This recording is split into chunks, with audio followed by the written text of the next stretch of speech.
Ma'adin, lorsque quelqu'un il est dans une serouda et il a eu besoin d'aller aux toilettes, est-ce que lorsqu'il revient, il a besoin de refaire Netilat Yadayim? Si oui, avec ou sans bracha? Est-ce qu'il refait Birkat Hamossi, etc.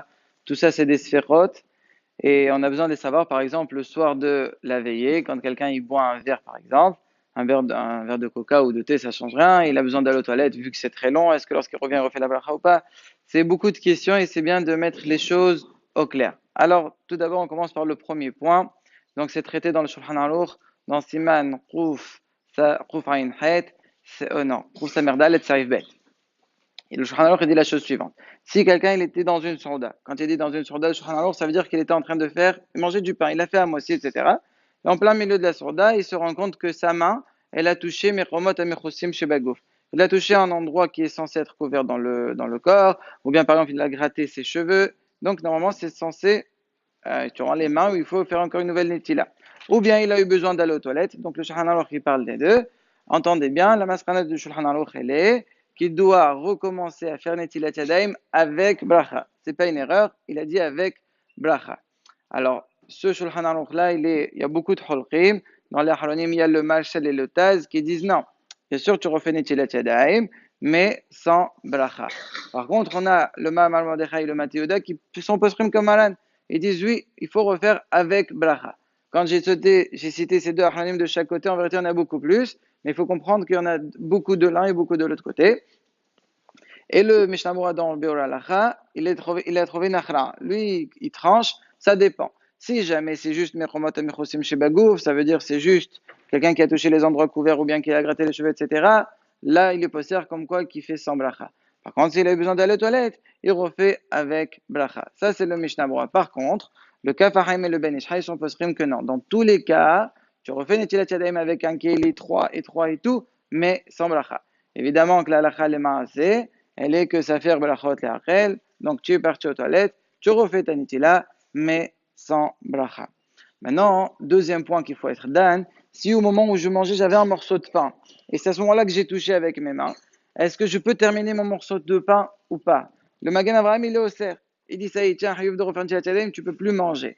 Par contre, il y a beaucoup de holrim, dont le Yarbes, le Prémégadim et le Kafahaim.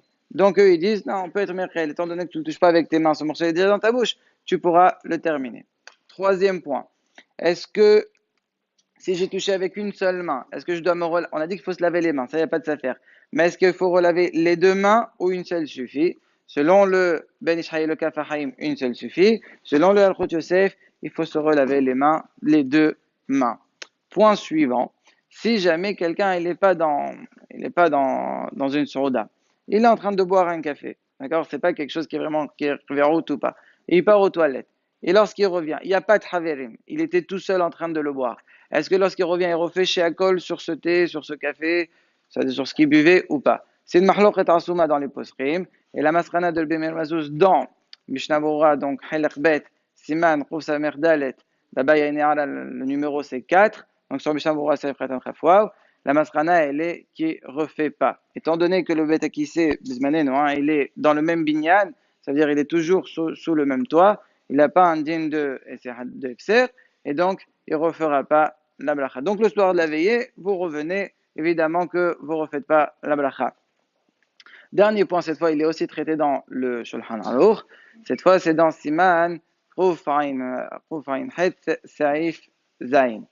Là-bas, le point, il est, si jamais quelqu'un il s'est endormi dans la sourda, ça aussi, c'est des choses qui arrivent le soir de la veillée. Des fois, quelqu'un il craque, il se repose, il s'endort.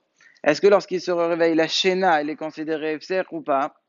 Alors là, le Shulchan Aruch, il parle d'un cas où quelqu'un carrément il faisait une sourda. Là, il dit, si c'est shena ta'alai, la hashiva FSR, ça s'appelle pas un FSR. Qu'est-ce qu'on appelle shena ta'alai? Shena ta'alai égale, dès que tu dors, par exemple, tu poses ta tête sur la table, ou bien même si tu t'es allongé mais tu as dormi avec les chaussures, parce que la Gemara dit que celui qui veut goûter un soixantième de la mita, il dort avec les chaussures. Ça veut dire il dort mais il dort pas, il se sent ligoté comme ça, c'est vraiment pas une bonne shena. Donc c'est considéré shena ta'alai même si ça dure une heure. Donc tant que c'est shena ta'alai, à ce moment-là, c'est pas considéré FSR. Ça, c'est les mots du Shulchan Aruch. Sur ça, les Mfashim expliquent. Quand il dit que ça s'appelle pas FSR, ça veut dire quoi? Tu dois quand même refaire Netilat Yadayim, mais sans bracha, parce que tu as dormi. Est-ce que tu refais Birkatam aussi? Tu refais pas Birkatam aussi. Mais comme le Shulchan Aruch il a précisé chez Alay, il y a un diur qui vient tout de suite. Mais si c'est chez Preva, à ce moment-là, ça s'appelle un ifser. Là, il y a une Birkatam aussi, tu refais. Les coulées il n'y a pas de s'affaire. Il n'y a pas la solution de dire ça fait la Birkatam aussi, tu dois refaire. Par contre, la Netilat Yadayim, selon Shulchan Aruch, c'est vrai que ça sort qu'il faut refaire la bracha de Netilat Yadayim, mais il y a des holqim. Il y a des holqim, dans les Rishonim, je parle déjà, qui disent non. Ok, tu te laves les mains, mais tu ne peux pas redire à chaque comment tu peux dire on t'a ordonné? Les Hakamim ils ont ordonné que pour une arocha on fait Netilat Yadayim. Ils n'ont jamais ordonné deux fois. Donc c'est pour cela que les mains c'est Netilat Yadayim, toujours tu refais, toujours sans bracha, peu importe Reva ou Haray. Mais par contre, la bracha de Amosi, ça va dépendre est-ce que c'était chez notre Reva ou Haray. Donc pour les Shavuot ou les Losharna là-bas, où quelqu'un sans faire exprès il s'endort, dès qu'il était avec les chaussures, donc dès que c'est chez notre Haray. Et donc, lorsqu'il reboit son verre ou son gâteau, eh ben, il ne refera pas la bracha. Et Shema Adonai Mevarach